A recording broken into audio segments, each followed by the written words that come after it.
Bismillahirrahmanirrahim. Assalamualaikum warahmatullahi wabarakatuh. Apa khabar semua? Ustaz harap semua berada dalam keadaan yang sihat sejahtera di samping keluarga tercinta dan berada dalam lindungan Allah SWT. Alhamdulillah, pada video kali ini kita akan sama-sama mempelajari tentang mata pelajaran akidah dengan merujuk buku teks Kafah terbitan Mains. Bagi siapa yang tidak mempunyai buku ini, bolehlah melayari pautan seperti yang dipaparkan untuk mendapatkan buku ini dalam versi e-books. Alhamdulillah, pada video kali ini kita akan mempelajari pelajaran yang pertama, iaitu sifat iradah. Sifat iradah. Iradah artinya berkehendak. Lawannya ialah karahah, artinya terpaksa. Iradah bermaksud Allah Maha berkehendak, dan lawan bagi sifat Maha berkehendak ini ialah karahah, iaitu terpaksa. Mustahil Allah bersifat terpaksa. Iradah adalah sifat wajib bagi Allah yang ke-8 dalam susunan sifat 20 yang telah disusunkan oleh para ulama, menunjukkan iradah berada di kedudukan sifat yang ke-8. Allah Ta'ala berkehendak tidak terjadi sesuatu melainkan dengan kehendaknya. Apa yang Allah kehendaki mesti terjadi menurut kemahuan dan perancangannya. Di sini menunjukkan bahawa segala kehendak Allah SWT akan terjadi dengan kemahuan dan perancangan Allah SWT. Semua yang dikehendakinya akan terjadi, berbanding dengan kehendak manusia. Manusia berkehendak juga, tapi tak semestinya kehendak manusia terjadi seperti mana yang ada pada Allah SWT. Sifat kehendaknya, apa yang hendak Allah jadikan, apa yang Allah mahu jadikan, maka ia terjadi. Sebagai contoh, Allah berkehendak menjadikan dunia dan mengatur segala perjalanannya. Kejadian dunia dan aturan perjalanan dunia ini adalah menurut kehendak ataupun sifat iradah Allah Subhanahu wa Ta'ala. Aturan-aturan ini adalah kehendak Allah sendiri tanpa dipaksa oleh sesiapa. Berdasarkan contoh tadi, aturan dan kejadian dunia ini bukanlah dari paksaan sesiapa terhadap Allah SWT, tapi dengan kehendak Allah SWT itu sendiri, bukan dipaksa oleh mana-mana pihak. Tiada satu kuasa pun yang dapat menghalang kehendak Allah. Jadi satu kuasa pun tak dapat nak halang kehendak Allah SWT. Maknanya apa yang dikehendaki oleh Allah SWT itu tiada siapa yang dapat menghalangnya daripada terjadi. Di muka surat yang kedua pula, mari kita lihat dalil nakli sifat iradah. Dalil nakli bermaksud dalil ataupun bukti yang dikemukakan melalui Al-Quran dan hadis. Bagaimana firman Allah SWT dalam Al-Quran, A'udzubillahi minasyaitonirrajim, Innama amruhu idza arada syai'an an yaqula lahu kun fayakun. Maksudnya, sesungguhnya keadaan apabila dia menghendaki sesuatu hanyalah berkata kepadanya, jadilah, maka terjadilah ia. Ini adalah dalil nakli yang diambil daripada surah Yasin ayat 82. Apabila Allah menghendaki sesuatu, dia berkata, jadilah. Kun, Allah kata, maka jadilah benda yang dikehendaki oleh Allah itu. Allah berkehendak melakukan semua perkara tanpa bergantung dengan sesuatu. Tetapi kehendak manusia tidak sama dengan kehendak Allah. Kehendak manusia agak terbatas, tetapi kehendak Allah tidak terbatas. Sebab itulah Allah tidak bersifat lemah dan mampu mencipta alam ini. Maha suci Allah daripada sifat lemah. Jadi Allah melakukan semua perkara ataupun menjadikan sesuatu itu tanpa bergantung ataupun berharap kepada sesuatu. Berbeza dengan kehendak manusia.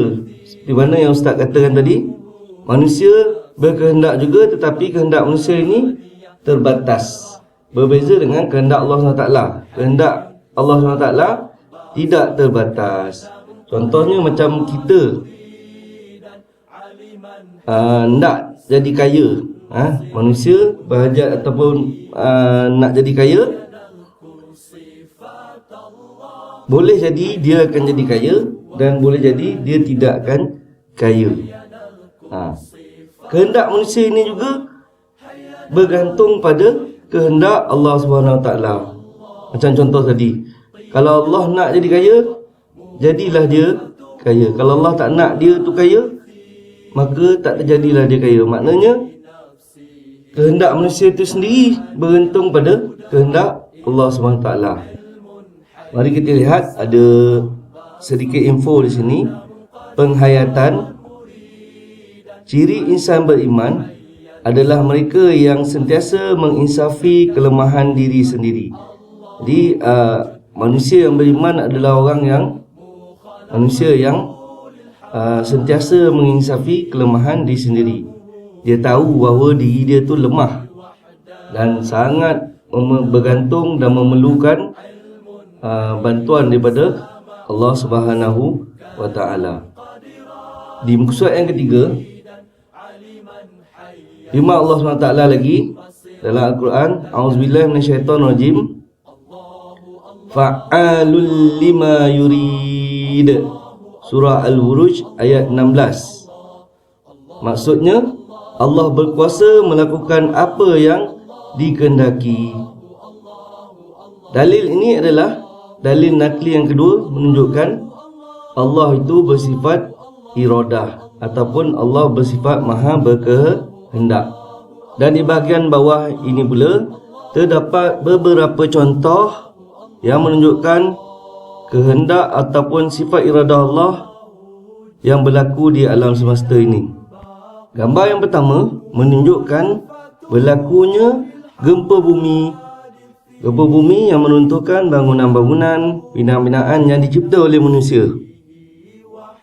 Kehendak Allah Ta'ala berlakunya gempa bumi, maka berlakulah gempa bumi.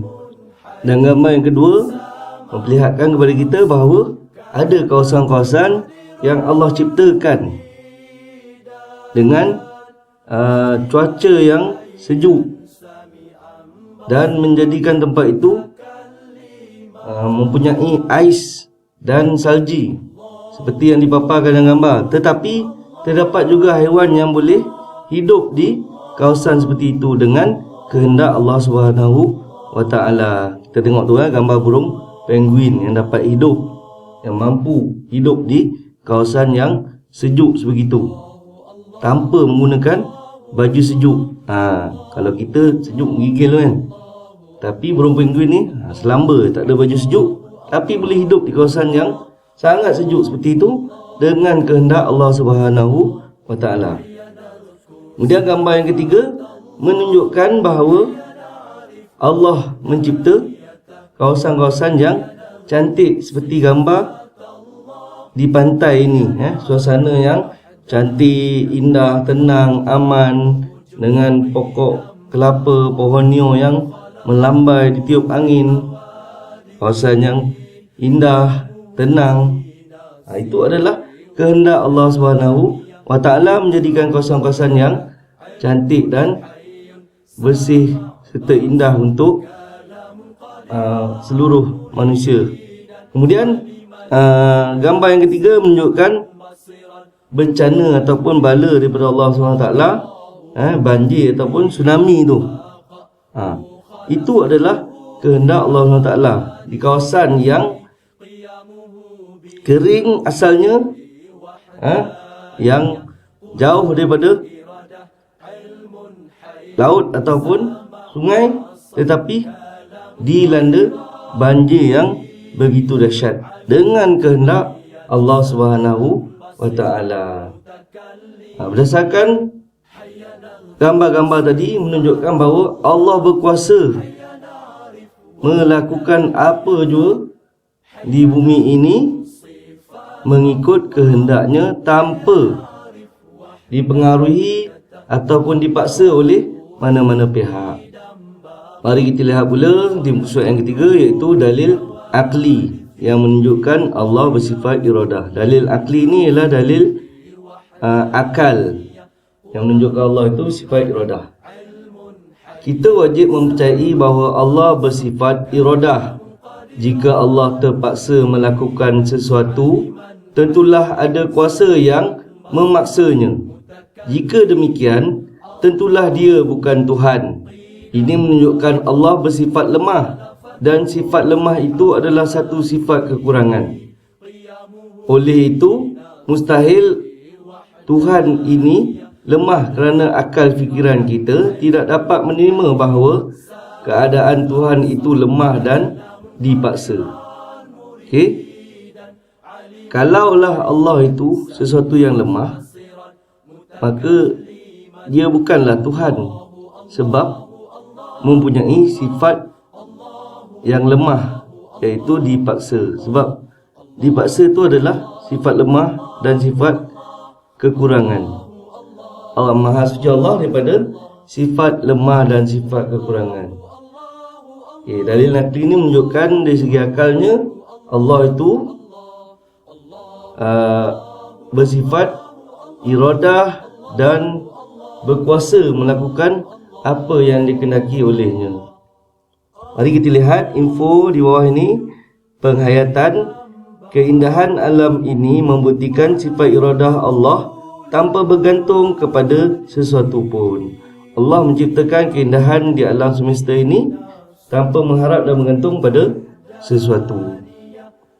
Di muka surat yang kelima, mari kita lihat hukum mempercayai sifat iradah Allah. Hukum mempercayai sifat iradah Allah. Umat Islam wajib yakin bahawa Allah bersifat iradah, iaitu Allah berkehendak melakukan semua perkara tanpa terikat dengan sesuatu. Sebagai umat Islam, kita wajib yakin bahawa Allah itu bersifat iradah. Hukumnya di sini ialah wajib. Wajib kita meyakini, mempercayai bahawa Allah itu bersifat iradah. Allah Maha berkuasa melakukan apa yang dikehendakinya. Allah Ta'ala tidak bersifat karahah. Kita wajib dan yakin bahawa Allah itu berkuasa melakukan apa yang dikehendakinya, dan tiada satu kuasa pun yang memaksa Allah dalam melakukan sesuatu perkara. Kita wajib beriman dan mempercayai bahawa Allah itu bebas menentukan sesuatu perkara, sama ada Allah mahu menjadikan seseorang itu kaya atau miskin, pandai atau bodoh, tinggi atau rendah, dan sebagainya. Allah berhak mengatur segala-galanya menurut kehendaknya, kemahuannya, keinginannya, dan kebijaksanaannya. Jadi kita kena yakin, wajib yakin dan percaya bahawa Allah itu bersifat maha kehendak ataupun bersifat iradah. Di muka surat yang ke-6 pula, kita lihat kesan mempercayai iradah Allah. Kesan mempercayai iradah Allah. Antara kesan-kesan mempercayai iradah Allah ialah yang pertama, meningkatkan keimanan. Kalau kita yakin dan percaya Allah itu bersifat iradah, ia dapat meningkatkan lagi keimanan kita kepada Allah Subhanahu wa taala. Kemudian mempunyai keyakinan diri. Kita akan bertambah yakin dengan kemampuan diri sendiri. Yang ketiga, redha segala yang diterima. Apa yang berlaku pada kita, kita hendaklah menerimanya dengan redha, kerana yakin bahawa apa yang berlaku pada kita itu adalah kehendak daripada Allah Subhanahu wa taala. Dan kita tak boleh menyalahkan Allah pula. Kemudian yang keempat, sabar menghadapi cabaran. Akan menambah kesabaran kita dalam menghadapi cabaran dan ujian di dalam hidup ini. Dan yang kelima, berusaha, berikhtiar dan bertawakal. Dengan mempercayai sifat iradah Allah SWT, dia akan menjadikan kita seorang yang berusaha dan berikhtiar dan bertawakal kepada Allah SWT. Dan mari kita lihat perbezaan di antara iradah Allah dan keinginan manusia. Iradah Allah dan keinginan manusia. Perbezaan yang pertama, iradah Allah pasti berlaku.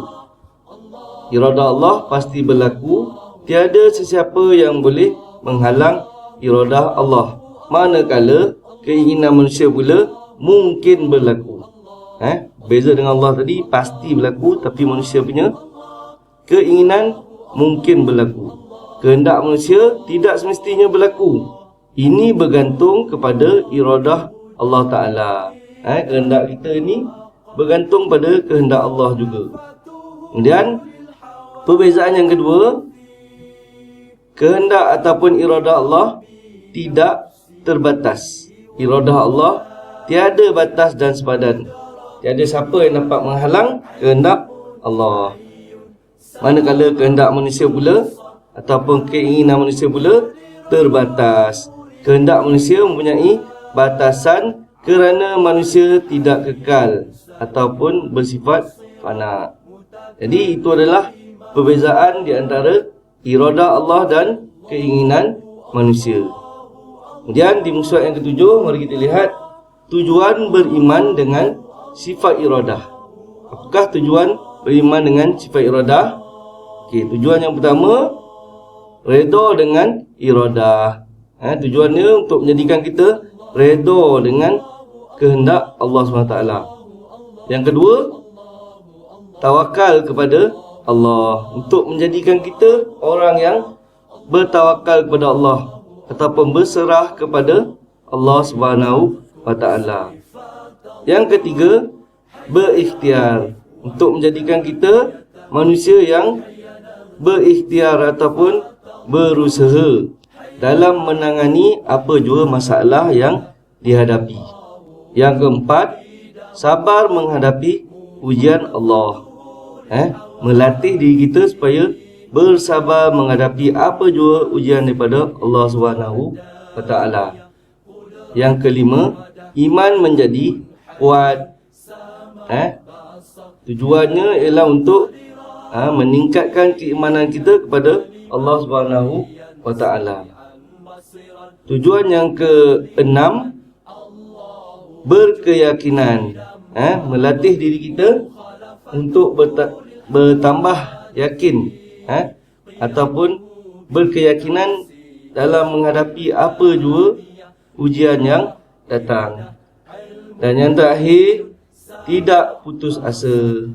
Melatih diri kita supaya tidak menjadi orang yang berputus asa dan menjadikan kita lebih bersemangat dan kuat untuk terus berusaha. Jadi untuk itu saja pembelajaran kita dalam video kali ini. Ustaz harap ianya dapat memberikan manfaat kepada kamu. Dan jangan lupa menekan butang subscribe, like dan loceng untuk mendapatkan video-video yang terkini daripada Ustaz. Aku qauli hadza wa astaghfirullah lakum. Assalamualaikum warahmatullahi wabarakatuh.